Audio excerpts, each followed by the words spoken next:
Perfect. Yeah, so thanks obviously for the three of you joining us.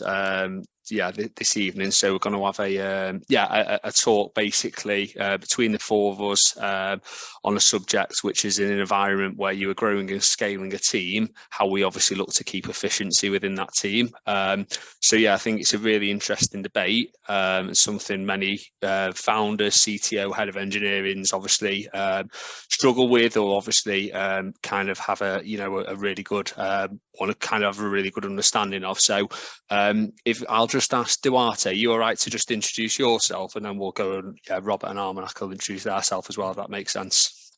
Sure. Well, as you said, my name is Duarte. I'm currently working for Coma, which is in the fintech business.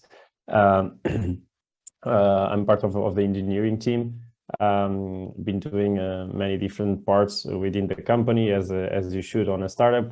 So I've participated on recruitment of new team members, also helping with the product, helping with sales in some parts of it, with banking. So a bit of all the ads you can have on the engineering team. And before this, I was working mostly as a freelancer, remote freelancer, for about 4 or 5 years. And before that was just did some team leading, also front and back end. So did a bit of everything so far. Perfect. Thanks for that. Perfect. So Robert, you like to just introduce yourself, if that's okay? Absolutely. So my name's Robert. I work for Xelix, which is also a fintech startup. I've been with Xelix for about 3 years now. Prior to that, I've had various roles as a developer. I moved a bit more commercially. I did a stint as a business analyst and product manager, back as developer because I missed the tech. And now I'm leading a team of 10 coders. Perfect. Thanks for that. Armenak, you like to just introduce yourself, and then we'll obviously kickstart. Sure. Armenak, CTO and co-founder of Toggle. Toggle is fintech. I think, we celebrated 3 years recently, and we basically predict the future on the financial market. So we have a crystal ball, and that's how we do. Repeat entrepreneur. So this is, I think, my startup number 5, and I love doing this. Perfect. So obviously with that, thanks everyone for introducing themselves. So I know Armenak, you obviously were quite keen to touch on this subject and stuff like that. Sure. So do you want to kind of like start off and like maybe share some experiences of how obviously you've been in that startup environment, and all three of you, obviously it's great synergy, you're all involved in fintech and scaling companies, etc. So do you want to maybe talk about what your sort of challenges have been and how you've overcome them when obviously scaling teams, etc. I mean, this is quite the topic that not a lot of people think about, but also the topic where a lot of startups fail at. What I tend to see, I've been also CTO in residence in an accelerator back in Paris, but what often happens is people have a great product, they find the product market fit, they go to the market, they build something that works, and a lot of the time the team is 1, 2, 3, 5 maximum. And within these 5, prior to being fully remote, everyone used to be in the same kind of room, and everyone just spoke to each other. Everyone understood kind of like how things are. And then people raise money, and then you raise money, and then you raise a lot of money. And this is where things start to shake. Yeah, you suddenly go from a team of 5, everything's working perfectly. You scale, you're like, yeah, I raised 50 million. I'm going to hire 100 engineers. And then you're like, wow, I'm going even slower than with 5 engineers. So, and I've seen startups literally fail right after this. And it is very important to understand how to ramp up, and it's never too early. People tend to be like, it's too early. It's too early. It's not a problem yet. Well, when the time comes and you raise 50 million and then you hire 100 engineers, that's already too late. So we do a lot of things. We work on a lot of things, and I think the biggest concern is how to talk with non-technical people to say we need to spend time on not building the product. from a startup perspective, it's quite shocking for first-time entrepreneurs or even managers. Like, what do you mean? Like, we need to spend time not building the product, and I think that's when the engagement starts. It doesn't start with when you get the engineers. You need to kind of like build this culture of, well, engineering is not just writing code, it's not just building a product. So you need to think about everything that is around it. Yeah. And this is where it's a negotiation basically that starts. Yeah. Are you so you're saying kind of like, say for instance, you start, you have 5 engineers, etc., and you're growing the product. Are you almost saying then that you kind of put in these processes before you then scale up, so that you almost act like a 50-person business when you're a 10-person business? That what you kind of look to do and put them processes in place? I mean, it depends. Sorry. No worries. The postman came. Therefore, my terrorizer of a dog. Yeah. Pieces. Anyway, we'll see what happens to them. So here's the thing: like when you're 3, 5, 10, certain best practices, you might be very, let's say, tempted to start skipping. Things like code reviews, things like unit tests, things like documentation. Like, it's very tempting to start skipping those. And if you skip all those, you're kind of setting a pace to, okay, this is the output of one person, and this is what your other co-founders or the product team or the marketing team, this is kind of like you're setting the standard yourself. But you don't know that you're hurting yourself as well. Yeah. And then everyone's like, no need. We're 3, we're 5, we're 6. Like, we know. I was like, yes, but get used to it. And then it's a reflex. It's kind of a reflex when you do all these. And then suddenly, fast forward today with Toggle, 3 years later, the CEO is like, you know what? Actually, all this made us build this very solid baseline where we can continue growing at not just the same pace, but even faster. So as much as a hurdle they might be, or pain they might be at the beginning, it's just do it as muscle memory, like get it going.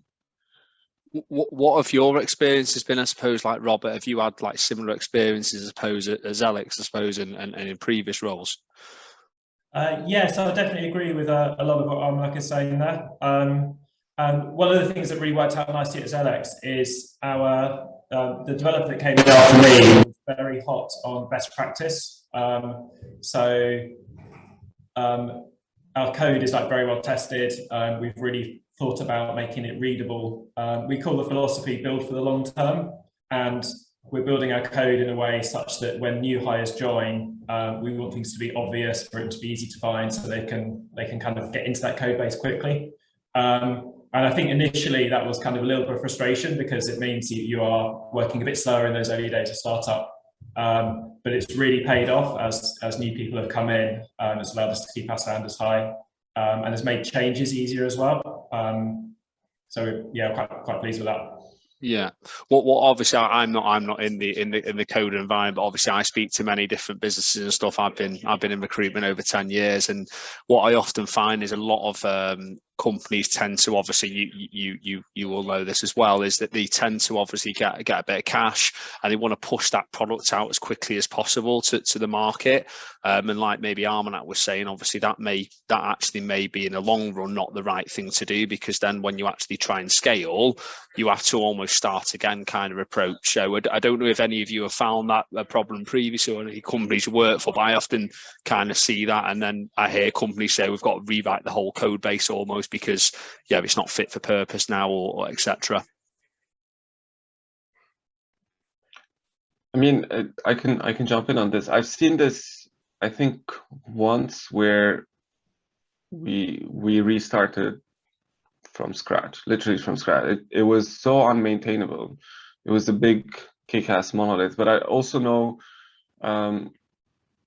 another fintech in London. I don't know if the guys would be willing for me to attest to that, but they grew so quickly, and they had I think it was a PHP monolith, and at some point they had like 30-40 engineers, and they couldn't. It was unmaintainable. It was unmaintainable. The person who built that had long left the startup, and I think the startup is now around, and it's been around since 2016 almost, and it's only 3 years ago. So I think it was like what, 4 or 5 years after they started, that they took the painful decision to start a parallel process, which basically said they had a team to maintain, basically run the monolith, and then a separate team trying to rebuild everything in parallel just to be on par.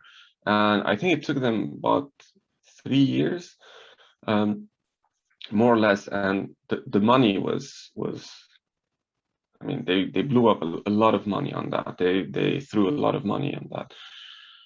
I mean, if in retrospect, maybe they should have done differently, but sometimes you don't know, and especially when you don't have someone who's comfortable in the tech, you don't know the what if, or like, is the grass greener on the other side? Should I have done it differently or not? So I think both cases are valid in the sense that you will still continue seeing a lot of startups do these mistakes, and a lot of people are convinced that it's fine to do this. And I think there was an article maybe 6 years ago, 5-6 years ago, scaling early killed us or something. I don't remember who it was from. I wholeheartedly disagree with that. I mean, that approach, that you have to build from day one to scale. Otherwise, if you don't believe that the startup is gonna become huge, then you're wasting your time from day one. So my take on this, on the technical side, I fully agree. Like, if you don't have a good background, you'll have a lot of issues in a short amount of time. And it's actually one of the things I tend to focus more when I move to a startup, either as a freelancer or a permanent role, because I know how things work when you grow. Previously, I've worked on really big projects and big companies, and the problem was always the same. Whenever you needed to move, you were super scared of moving something because you didn't have coverage on what you were doing. And that brings a big problems to engineering teams. So all what they both said is super valid, and I fully agree. But on the efficiency part, for me, is like, who is managing needs to be aware of the impact of bringing new people to the company, and that impact is going to be a heavy weight on the guys that are already on the project, because there is a time where we expect engineers that know a lot about the solution to be mentoring new guys and teaching about the project, and at the same time doing many other tasks that comes from scaling up teams, like managing, like jumping on calls with the non-technical team members, like being part of the recruitment process. All this is, they seem like small tasks, but when you get to the end of the week, like on Coma, I got to a stage where I looked at my calendar and I was spending 20 something hours a week on calls. And then other guys that were newer on the company needed to talk to me about questions they had on the solution, and there was basically no time to talk to them. So this is why it's so hard sometimes to scale up and keep efficiency. And then there's the other side, which is the people side and the culture side. But I'm not sure if you want to go there yet. Let's do it when you want to. Sorry. Just to interject, I definitely did see some of the struggles you've pointed out there, but I think there's a false expectation that there is one upwards career path for specifically within engineering. And I think whereas we're all in fintech, I guess, whereas if you go to traditional bank or private bank, investment bank, it's like intern, junior, and then analyst, and then manager, and then MD, and then partner, and it's very linear. That's the only way to success. And quite often the non-tech counterparts come from that world, and I think it's a big education for us to the other counterparts to say, well, no, not everyone is going to become manager, not everyone's going to become a director, not everyone's going to become partner, and so on and so forth. So I think I understand that sometimes you can spend not even half your week, but your whole week just on calls. But I think the underlying that we have found is, I think and this is what we worked on in the past 6 months, I guess, is that the documentation of every service was not thorough, and documentation from service to service. So you jump in on a repository, we're not in the monorepo space, but you jump into a repository, and then one repository is documented one way, another repository is documented another way, where we have put a lot of effort to make all of our services look the same. Something we noticed 6 months ago is that newcomers, they're like, oh, I understand that service, and then I jump on that service and I don't understand it, although there is documentation. So we did a whole thing. We have an onboarding video that explains what is hexagonal architecture, and what is the folder structure, how do you put files, where do you write tests, how do you write this and that. Everything is crystal clear. But one thing we missed is, how do you write documentation? And basically we ended up writing documentation for documentation, and we have a sample repo now, which it's quite a useless repo. It's not a service, but it sets out what is a good practice, what is a good example for this, and we maintain that, and we make sure that all of the other repositories are alike, so that we kind of, I'd say, spread this, and basically it's self-knowledge that or self-onboarding into a new domain within the tech. On the other hand, also we started having this issue maybe 3 months ago, where we have sales rep in California, we have an office now in Tokyo, we have sales in Korea, who are nowhere near our time zones. And suddenly there's this interest of B2B sales, whereas B2C, you kind of leave it to the UX designers to kind of like self-explain what the product is and how it works and how you onboard and so on. We feel that, okay, there's a lack of knowledge of what is it that we're capable to produce, because a lot of companies started coming to us and say, okay, can I hook to your API? And we had that business model on, I think, 2 aspects of our product, but the more we started adding features, the more companies came like, yeah, but can I have that through API as well, and this and that. And then suddenly we had a very good technical documentation throughout each service, but then we didn't feed that into something for the business to understand what is the capability. Can we give it out externally and not? So now I think we have a bottleneck on that, and we're trying to find a way to basically surface anything that comes out new that potentially the sales guys could sell to customers, or eventually just respond to our customers, whether or not they can get it through API. But for now, it's a very manual process, and it does consume a lot of time and sleepless nights or early mornings, depending on who you're talking to. But yeah, if you have any feedback on that, I'd be happy to take anything on board that could make this much easier.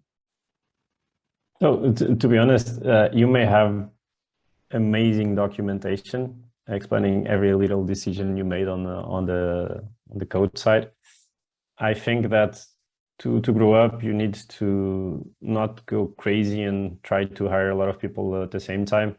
Be clear on the seniority you want. To be honest, if you're trying to grow, you should hire as senior as possible, because senior people need less context, and some of the libraries you're using, some of the third-party APIs you're consuming, they've already worked, or at least they fully understand the architecture behind it. So there's the learning curve is not as steep.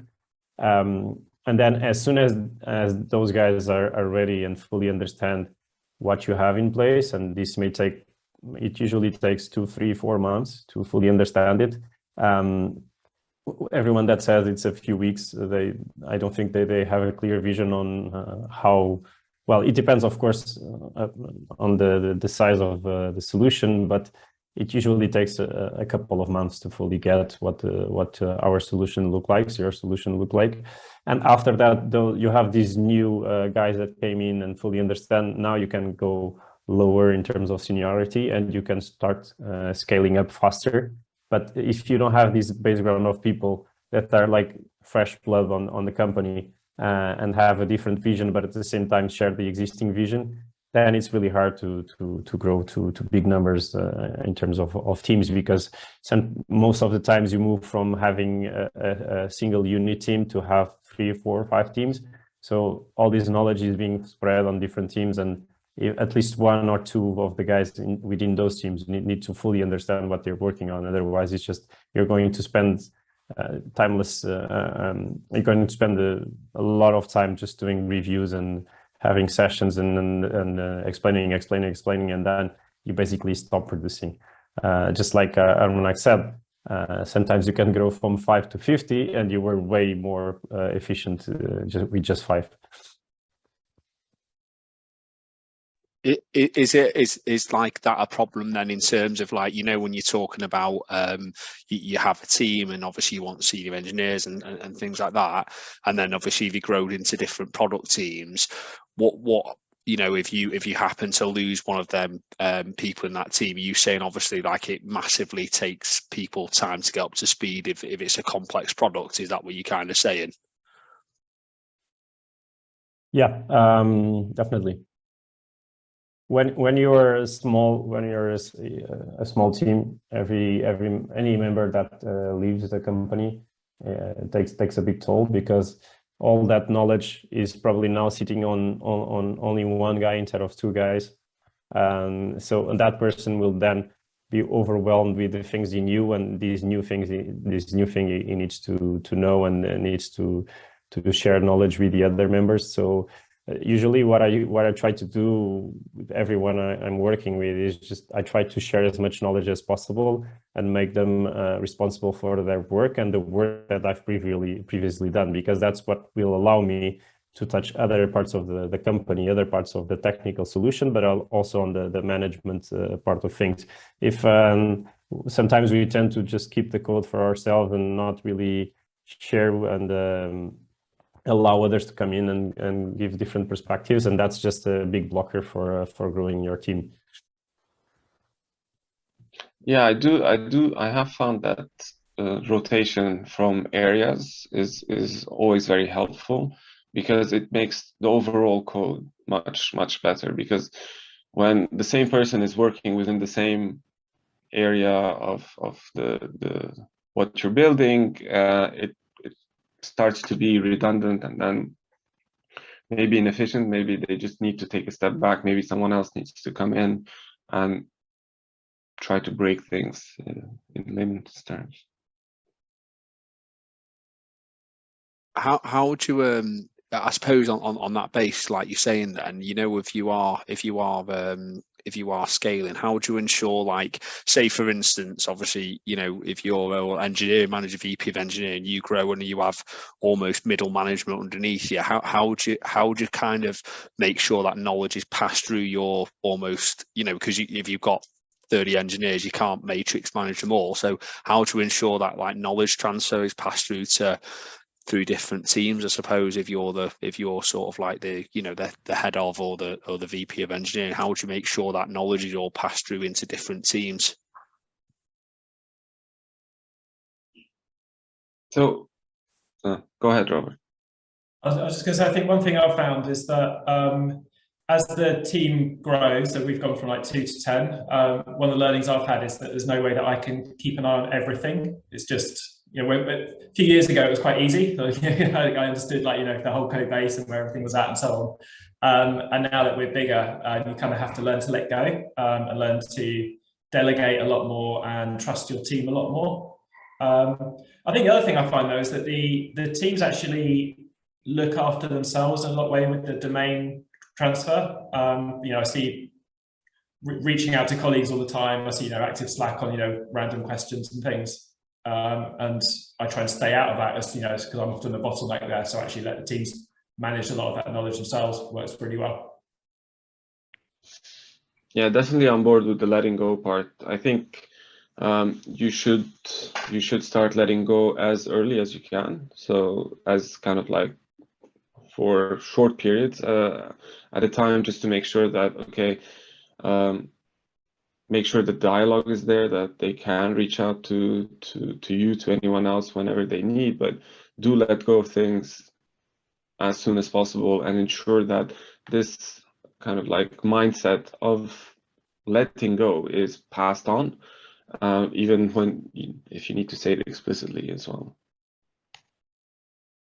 Yeah, so on this one, this is probably where the culture comes in stronger, and the mindset of the people you hire, because to do this letting go process, you both need to be humble about what you've done, because you need to be open about criticism, and at the same time you need to be ambitious, because I believe that if you don't have the vision in you that you want to be something else in this world, you just want to be that engineer that knows everything about what he's done and wants to control it all, you're probably not the right person to grow a team, because you're not going to be open to fully expose every decision, and because we've all done things that we are not super proud of and we know that has flaws, but you need to be open to talk about them and expose them to the other guys that come in, and maybe they will have a better solution than you.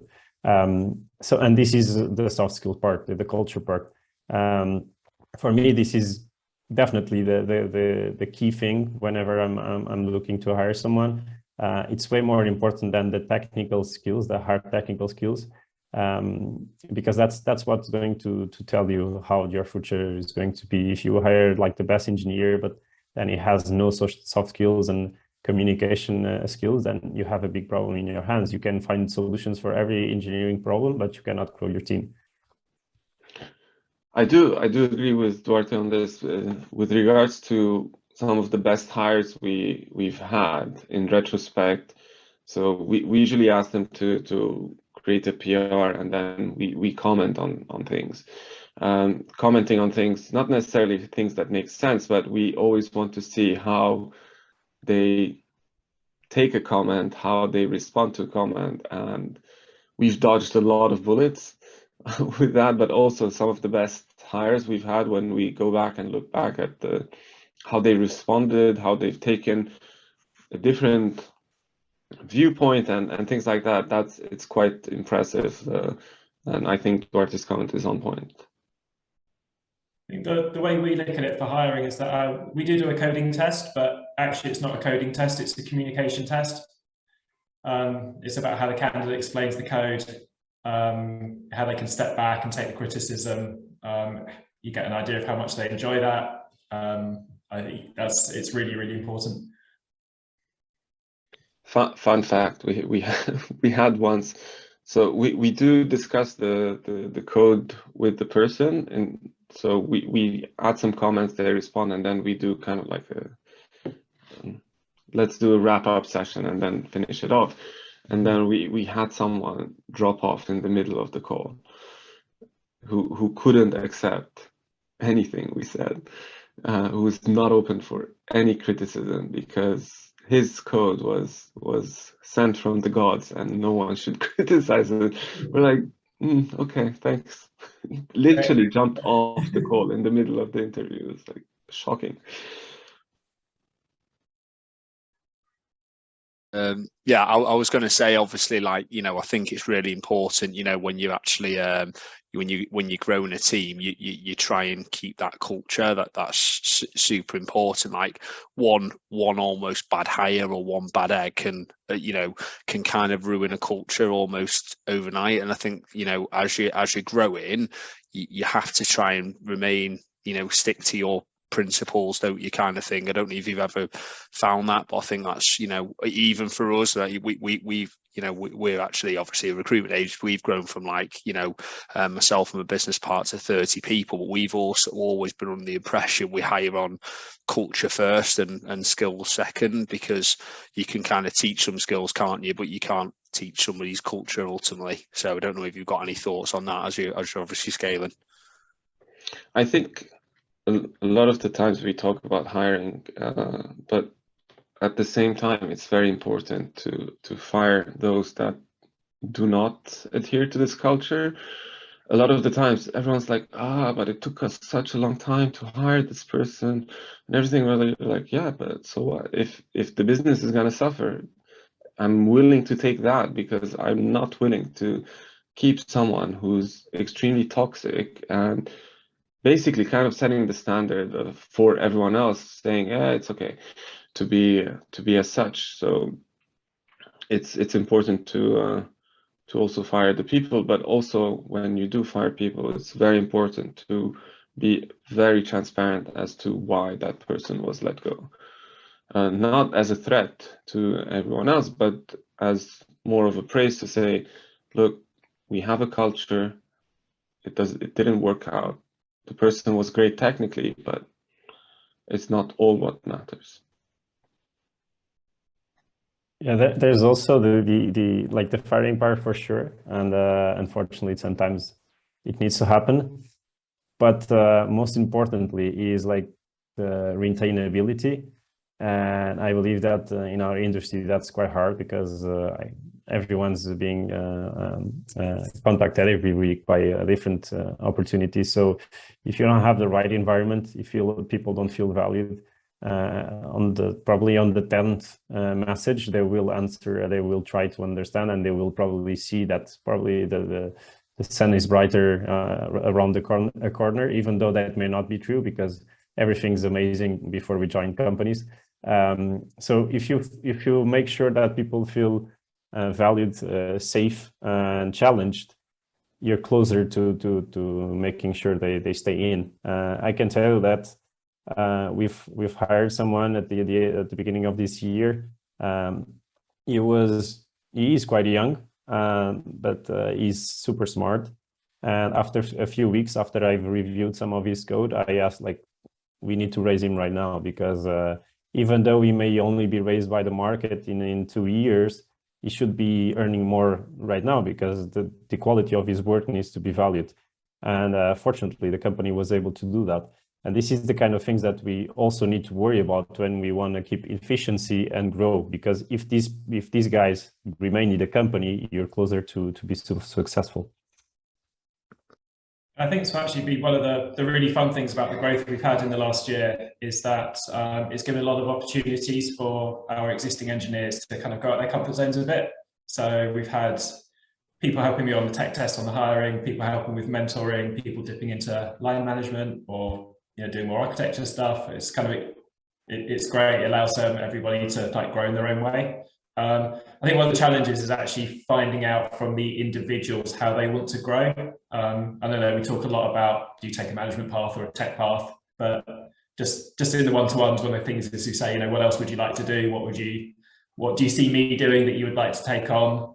And just find those opportunities where people can take on that bit of responsibility and really tailor it to the individual.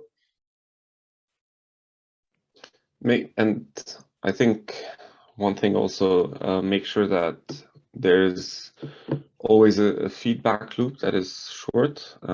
We do quarterly reviews, and I have at least once a month, a time with every single person that directly reports to me. So it's important to have that recurring meeting always there, because sometimes when everyone's just heading into the whatever they're doing, it's not, they don't always think about, oh, I need to take the time to discuss something or whatnot. Keep that space open, keep that communication line open, and yeah, I think it's important to praise but also listen, because it's not necessarily something that is monetary. I've had someone who left because they were not being challenged enough. Luckily, 3 months later, they came back, and I'm making sure that they're being very challenged this time, because it's someone who I want to keep, and he's very happy to come back. So. Yeah, on what you just said, I gave an example of the monetary part, but I don't think that the money is what makes you stay in a company. That's just probably the easiest way to try to motivate someone, and sometimes it's the wrong way, just like you said. And I think the main challenges you may give to an engineer, depending on what they want exactly. But the communication challenges are usually the biggest ones for whoever has ambition and wants to do something different in the future. And one of the things that I find that brings them more experience is talking with non-technical people and having calls by themselves with non-technical, and then just report, and then from there you understand how did that go. That's one of the biggest challenges for engineers, and most of well, I can't say most, but I know that some team leaders avoid that as much as possible and try to isolate the team from communicating with any other department. I think exactly the opposite. They should be as exposed as possible, as exposed as they want, because one day they may replace you. They may even well become your boss. So you just should let them grow as much as they can, because if they have to be better than you, that's fine. It's because you don't have enough skills to be better than them. That's okay. But that is extremely important, in the sense that when team leads silo their teams and kind of like create this shell of protection as per the team lead, it's very, very counterproductive, in the sense that the culture isn't shared, the process isn't shared, and then suddenly this team lead goes on vacation and the team is lost. They don't know what to do. They've never been on a catch-up call. They've never talked to product owner. They've never talked to a designer, and they're like, wait, what do you mean? What are you talking about? How do we do this? And it is terrible. I mean, it's they need to understand, because like no one should be gripping on to their team, to their code. It's kind of like the same mindset of letting go, trusting your team to represent you. Yeah, if a team lead is having too many calls, I tell them, well, it's only your fault. You have team members that you should be able to trust enough to send them to your place. So it's something that they should work on, letting go, making sure that things are passed on culturally and process-wise, and make sure that all of this is passed on, so that everyone can grow in the company. So yeah, even though this may not seem like a script on exactly what we should do to grow a team, this is all the base ground we started talking about earlier on the call. Like if everyone on the team is self-sufficient, you're one step closer to being someone new, and make that they can go to these other team members and ask questions. They don't need you to do it. And again, this is how you should be doing it to grow the teams. Yeah. Can I just I suppose from, we're talking about how we scale and how we scale well. And I think obviously counting, what things would you say that maybe would be a red flag when you may be trying to scale? Like, you know, what would you say, like the things? Because I think the letting go part for me would be a huge thing. You have to be able to let go. You know, if you carry on trying to dictate everything, you're growing the team, all of a sudden, you know, like you said, when you're going away or there's a problem, etc., nobody really knows what they're doing or where to go. So what would you say, there's any other kind of like red flags and stuff when you are scaling? What would they be, I suppose? I think there are a lot of red flags, but I think most importantly, I think we covered it. I think this cultural fit, if there's no cultural fit, if there's no cultural fit, yeah, got it. I think that's absolutely a red flag. That means that the culture is being not taken on board by someone, and definitely that person is not going to transfer the culture. If they don't live by it, if they don't understand it, if they don't know what it's about, then there's no chance they're going to transfer it. It means that that team is going to be stuck, or that person is going to be stuck, and is not going to be very useful when things scale up. And that is an important red flag, I would say. So, but other things that we have worked on as well is around tooling, and this is also part of the fact that we're not building the product type of thing. We're building tools to help us with the product, and things that not necessarily everything goes into automation, but the more you have automation, the more you have tooling around things you kind of do in a repetitive manner, or things like that.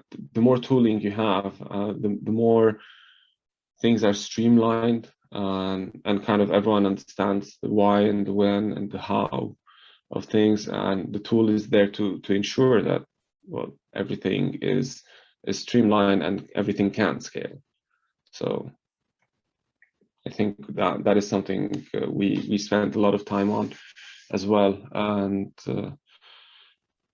I'm debating whether or not we should open source some of these things, but the team lead is not very keen. He's like, I'm not sure, this exposes us maybe to some potential security loopholes. I was like, well, let's review it and then make sure that there's no security concerns. And yeah, so I'm hoping maybe sometimes Q1 next year we can put some of these things out. Very cool. I think one of the things to watch is keep an eye on like the processes you have in terms of how you scope things, how you do code reviews, how you do QA, how you do deployments, releases. Because that's something that's changed quite a lot here. I mean, we've gone from not having a product manager to having a product team, to having, you know, bigger set of devs, a marketing team to get involved, you know, sales team to get involved. And it's very easy to suddenly find yourself and a lot of your developers actually spending all their time in meetings which aren't necessarily relevant to them. So it's every now and again we've kind of taken a step back and said, okay, given how we are now, what's the best process for us? Or even actually better, given how we will be in like 3 or 4 months from now, what kind of process do we need? And review that and reevaluate that, because it's very different from when you're small to when you're big. I think constantly challenging the process is very healthy, and most importantly, when we do kind of like retrospectives, I hate the term because it's like Scrum. You do Scrum, we don't do Scrum. We do a process that works for us, and so we do retrospectives, and everyone's kind of like accountable to say, okay, what needs to happen in order for us to do things better? Even if everything went well, is there something we can improve on? And a lot of the time you'd be surprised, like sometimes we got very valuable feedback from juniors because they're very fresh on this, and they have a kind of like non-biased opinion about it because they haven't worked in such a way or that way or this way for a very long time. So they're kind of like children. So I'll get to red flags. First on the processes, one of the things that we've done a few months ago was something as simple as setting the life cycle of a ticket. That's something that if you have a diagram with that, is so obvious to everyone, to QA, product, release management, development, CEO, CTO, everyone understands exactly what it means on the different stages and who should be involved on each different stage. If you have this as an image, and myself, I don't like, even though I work hard to read books, I don't love letters. I prefer images and numbers. So everything for me is an image. And if you have images with this, it's just on my way of viewing it. It's just easier for someone to be onboarded and say, like, this is where you're going to work. Doesn't mean that in the future you won't be doing some stuff on the release part or on the conceptual of a ticket, but right now you're just going to be focused on this. If you have questions, let me know and we can go over it. And then on the red flags part, there are two stages of red flagging. The first one is on recruitment, because you need to understand the stage of where you're growing your team. When you're trying to set the ground, like hire these more senior guys, you need to understand also on how critic they are about things around them, how many questions they ask about everything. Because as you're growing, as you're setting processes, and as you're setting the ground for the new guys to come in, you need to have people that also think, they don't just execute. And then down the road, you may also hire these more senior guys that just focus about the productivity and about delivering. But at the beginning, I don't think that should be the focus. Even though you were growing to be more productive, you should start by hiring people that will allow you to be productive in 3 months, not productive right now. If you want to be productive right now, then you are not able to hire anyone else in the future, because that's a closed team. And then on the red flag, when the people are already part of the company, in Common, we created this onboarding approach where you would have a technical and a non-technical body to welcome you to the company. If these people that you choose, if they are already identified with the culture of the company, they will help you understand how close or how far these newcomers are in for your culture. So it's really important that you don't just pick a random name and say, okay, this guy has never done it, and let's pick him. At the same time, you're giving this person, this onboarding buddy, a new responsibility, and you also giving challenge, and hopefully they feel valued by it. But at the same time, it's an indirect way to evaluate those first really important weeks of the newcomer. And there you can find a lot of red flags if you have to. I was gonna say, like, I don't know, I suppose is there a certain point? I get it might be dictated on funding and stuff like that, but how do you know when's maybe if you take funding aside, how do we know when we've got funding? How do we know when is a good time to scale? Have you got is a certain point when you think you will need to scale and we get more customers, etc.? But how do you know when you feel like is a good time to scale, I suppose? It's a tricky one. We've had an interesting year of that. So we noticed we had a bottleneck in our front-end team. So we scaled the front-end team, and then we found that they were waiting on a design team. So we had to scale the design team. And now the back-end team's like the bottleneck. So we're now hiring on the back-end side. So I just feel like every time we're just shifting where we're looking. I'm sure there's a more scientific approach there. Well, for me, it's kind of a bit of mathematics.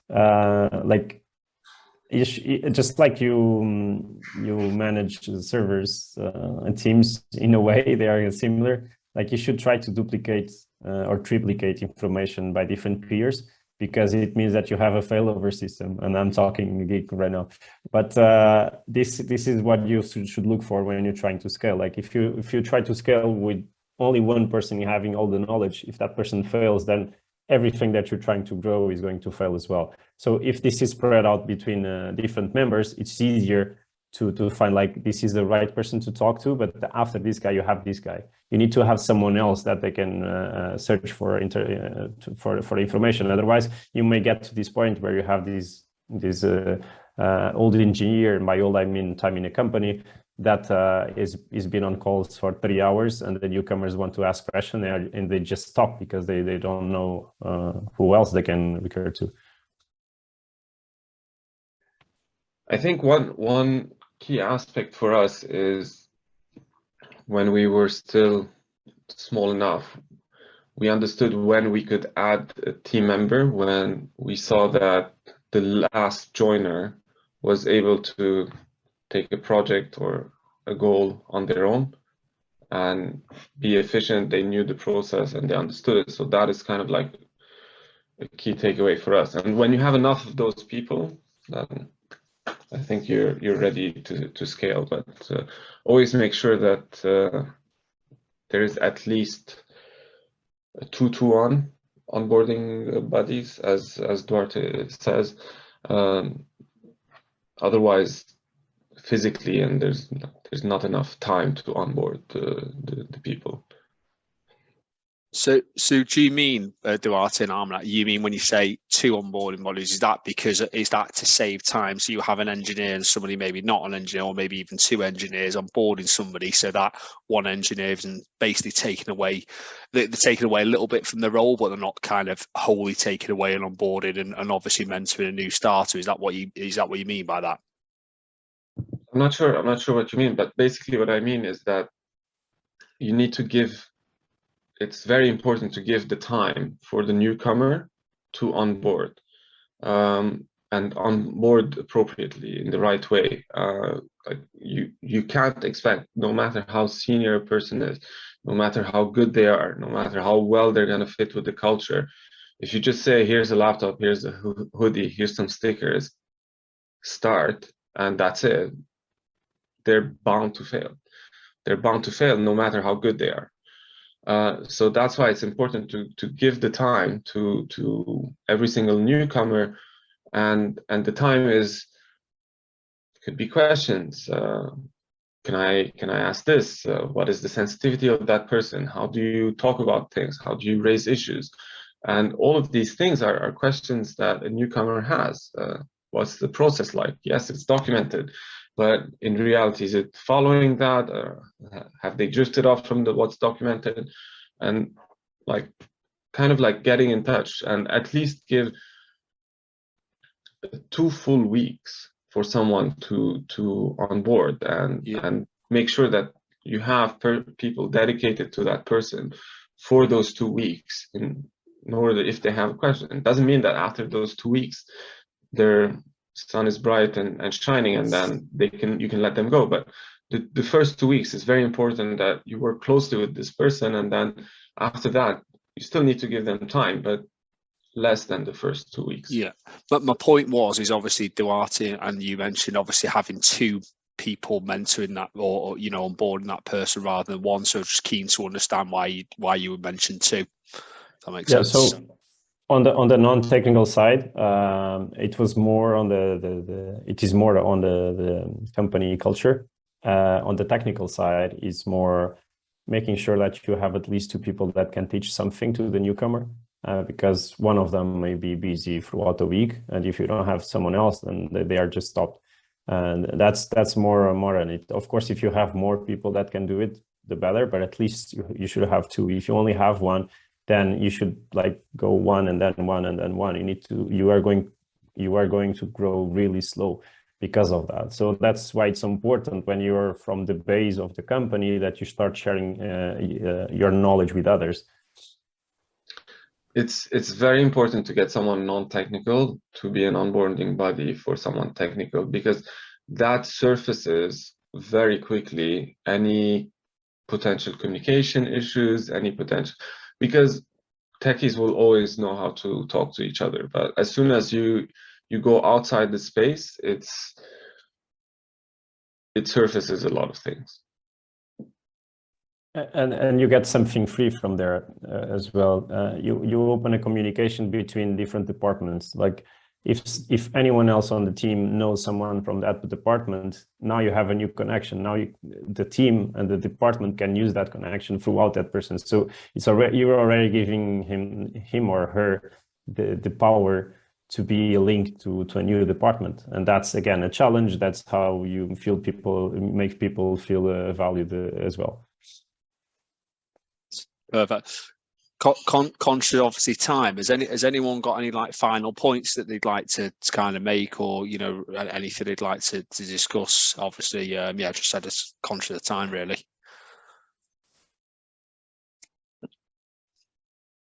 Well, my final remarks on it is mostly like we should see scaling up a team as a tree, and you don't find trees where the branches grow all on the same level. They start ramifications, and that's how you should do it for growing a team as well. You need to have a solid ground. Then the lower branches are thicker, and then the top branches are thinner. That's how it works, and then it grows. That's trees are perfect for this. I think that's a great example. That's a good one. Yeah. I have nothing to add. Obviously, Duarte set the standard quite high, so I'm like, I can't top that. But yeah, I just wanted to thank you for putting this together, and yeah, always happy to discuss such things. And great to meet everyone, Duarte, Robert. Very nice to meet you guys. Go on, Robert. I'll let you finish. Go on. I was just going to say, great to meet you guys as well. Perfect. Yeah. Likewise. Perfect. Well, obviously, thanks so much for joining. As I say, I've heard something. The tree analogy was a superb way of obviously building the foundations at the bottom, and are obviously thicker, as you're going up. And so, but yeah, once again, obviously, thanks so much for obviously taking part. It's obviously been great to get an insight on different ways of scaling and how to obviously keep that efficiency as you're scaling. So, once again, obviously, thanks, and obviously have a great evening. Thanks, Shaun. Bye, guys. Thanks for inviting me, Cheers. Shaun. Speak to you later. Thank you. Bye. Bye.